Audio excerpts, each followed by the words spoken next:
அல்ஹம்துலில்லாஹ் அல்ஹம்துலில்லாஹி ரப்பில் ஆலமீன் நஹ்மதுஹு வ நுஸல்லி அலா ரசூலில் கரீம் அம்மா பாத் ஃபகத் கால அல்லாஹு தபாரக வ தஆலா ஃபில் குர்ஆனில் அலீம் வல் ஃபுர்கானில் மஜீத் இர்ஹமு ஃபில் அர்லி யர்ஹமுக்கும் மன் ஃபிஸ் ஸமா. பூமியில் உள்ளவர்களுக்கு இரக்கம் காட்டுங்கள், வானத்தில் உள்ளவன் உங்களுக்கு இரக்கம் காட்டுவான். அவுகமா கால அலைஹி ஸலாத்து வஸ்ஸலாம். அஸ்ஸலாமு அலைக்கும் வரஹ்மத்துல்லாஹி வபரகாத்துஹு. கண்ணியத்திற்குரிய அல்லாஹ்வின் நல்லடியார்களே, இன்ஷா அல்லாஹ் இன்றைய பதிவில் நாம் ஒரு சிறிய தகவலை பற்றி, அதன் மூலம் வரும் பலன்களை பற்றியும் படிப்பினைகளை பற்றியும் இன்ஷா அல்லாஹ் நாம் தெரிந்து கொள்ள இருக்கின்றோம். இன்ஷா அல்லாஹ். ஒரு தடவை உம்மு சலமா அலி அவர்களிடம் கொஞ்சம் இறைச்சி வந்தது. முஹம்மது ஸல்லல்லாஹு அலைஹி வஸல்லம் அவர்களுக்கோ இறைச்சி என்றால் மிகவும் விருப்பமானதாகும். இதனால் உம்மு சலமா அலி அவர்கள் தனது பணியாளரிடம் இறைச்சியை தாம்பாளத்தில் எடுத்து வையுங்கள் என்றார்கள்.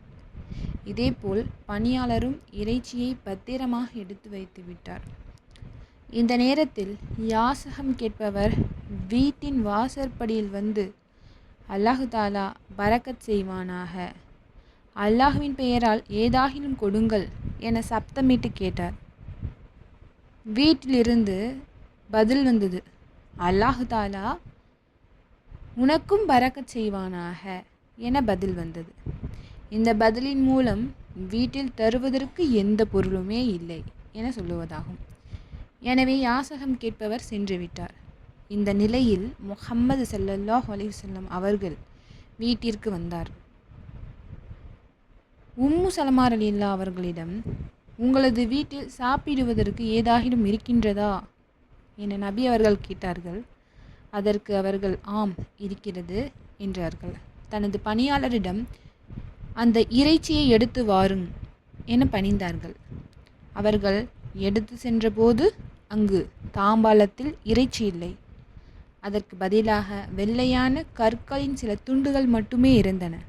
அப்போது முஹம்மது நபி ஸல்லல்லாஹு அலைஹி வஸல்லம் அவர்கள், நீங்கள் யாசகம் கேட்பவருக்கு தராததால் இந்த இறைச்சி கல்லாக மாறிவிட்டது என்று கூறினார்கள்.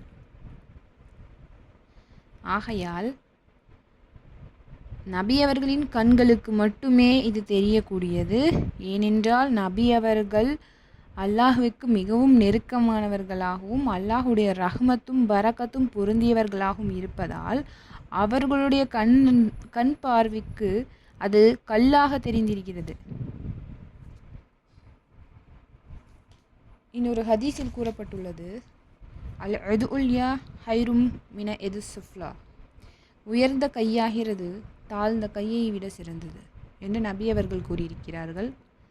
ஆகையால் நாம் ஒருவருக்கு கொடுப்பதன் மூலம் எந்த நிலையிலும் குறைந்து விடுவதல்ல. கொடுத்தால் அல்லாஹு தஆலா நமக்கு மென்மேலுமாக அதிகரித்து கொண்டே இருப்பான்.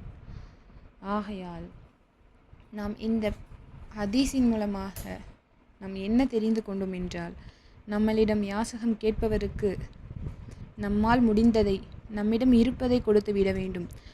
உம்மு சலமா அவர்கள் நபி அவர்களுக்காக எடுத்து வைத்திருந்த இறைச்சி, ஆகையால் அவர் தராமல் மறுத்திருந்தார்.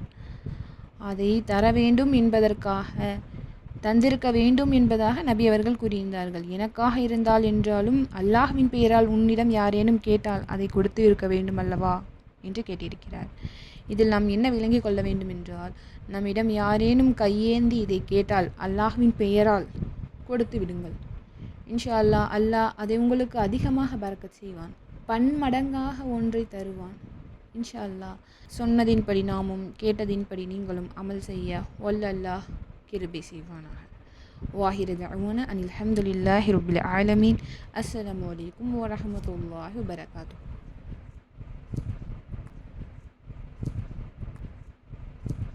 அஸ்ஸலாமு அலைக்கும் வரஹ்மத்துல்லாஹி வபரகாத்துஹு.